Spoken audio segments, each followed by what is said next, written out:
He was convinced that the overpowering smell of booze and a fat wallet gave him every right to humiliate the royal guard. A smirk, a burger in his hand, and a brazen throw aimed straight at the soldier's pristine uniform.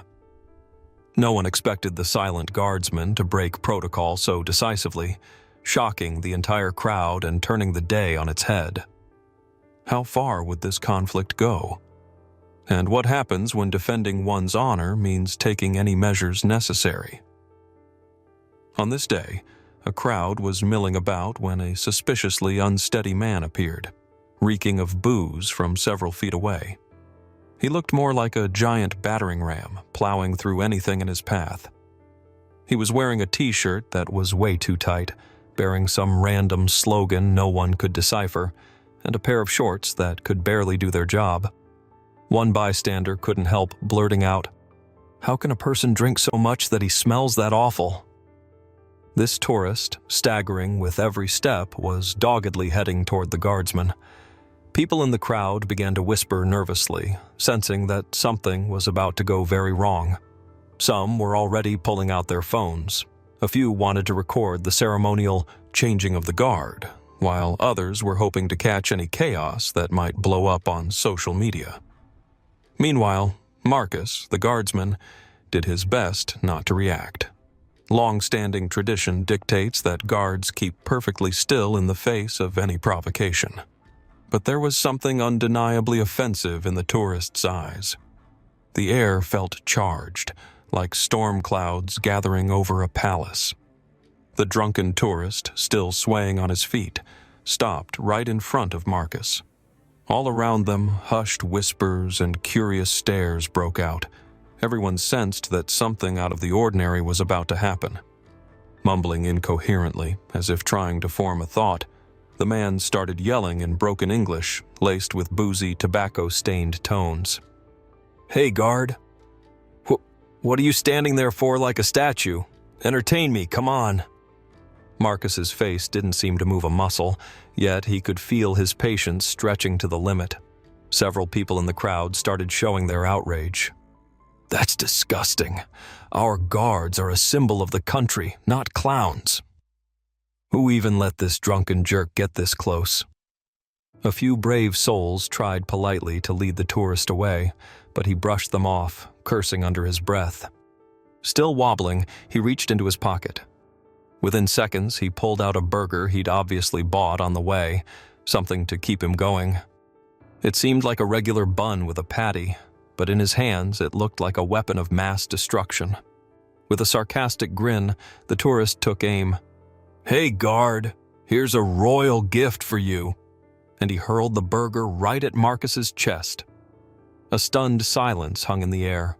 Nobody could believe that someone would have the nerve to insult a royal guard so brazenly. The burger left a greasy stain on Marcus's meticulously cleaned uniform. The crowd gasped, and someone switched on their camera, shouting, "Wow! Now this is going to be a show!" Marcus struggled to keep his composure. He knew it was his duty to stand motionless and remain unresponsive, but this insult didn't just wound his own pride. It insulted the honor of the entire royal guard. Echoing in his head were the comments from social media, as indicated by the attached file. "This kind of humiliation can't go unanswered. What happened to respecting the symbols of Great Britain?" And then the tourist took an even more provocative step. He burst into loud laughter and tried to wipe the remaining burger bits from the guardsman's uniform, patting the greasy spot. Worse still, he grabbed hold of Marcus's tunic, as though he meant to physically jolt him. One more second of this, and the drunken man could have toppled the guard if Marcus hadn't stayed so controlled. But then, something happened that nobody expected.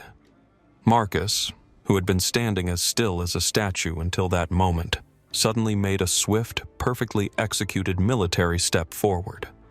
He raised his rifle with razor-sharp precision, and in a booming voice, he broke the typical hush of the changing of the guard. "Step back immediately!" The crowd went wild. Some recoiled in shock, others pushed forward to see everything clearly, while a few shouted words of support for the guardsman. The tourist froze for a moment, as if he'd been hit by an electric shock.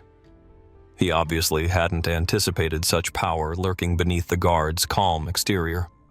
At that moment, a little girl standing nearby, who had been frightened for the guard, started crying.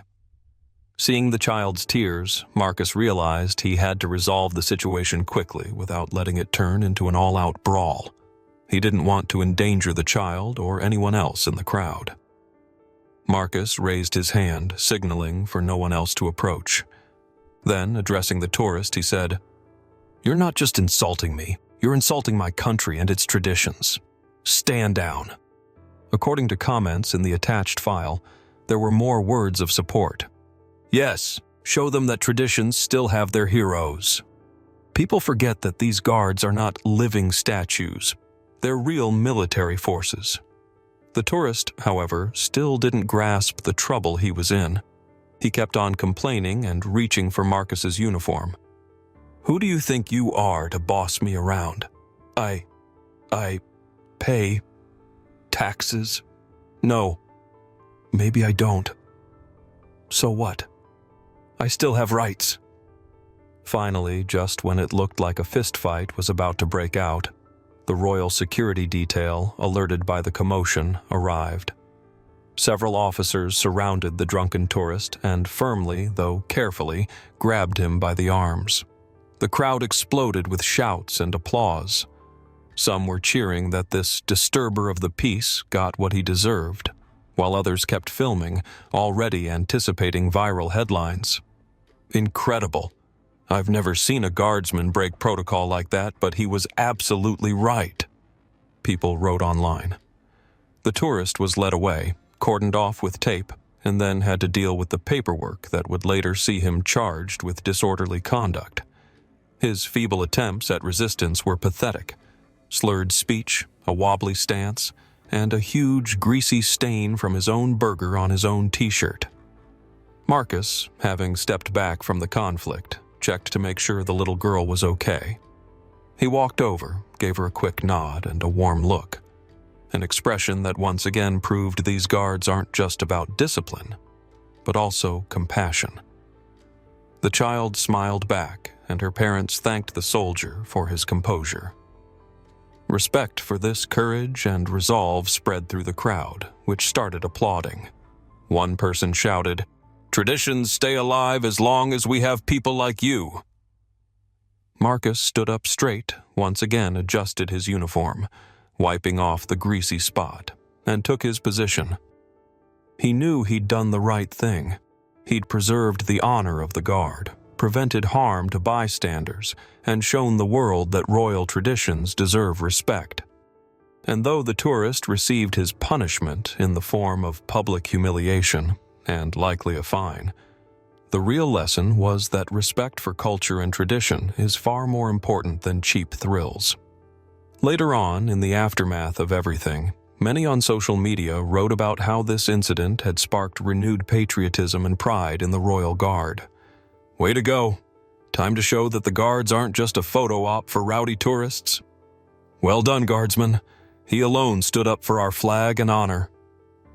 In the end, Marcus's day ended in triumph, and the drunken tourist's behavior was roundly condemned, a day he'd likely never forget. As for the crowd and online viewers, they were left with a vivid reminder that in today's world, standing up for tradition matters, and you can do it without losing your humanity.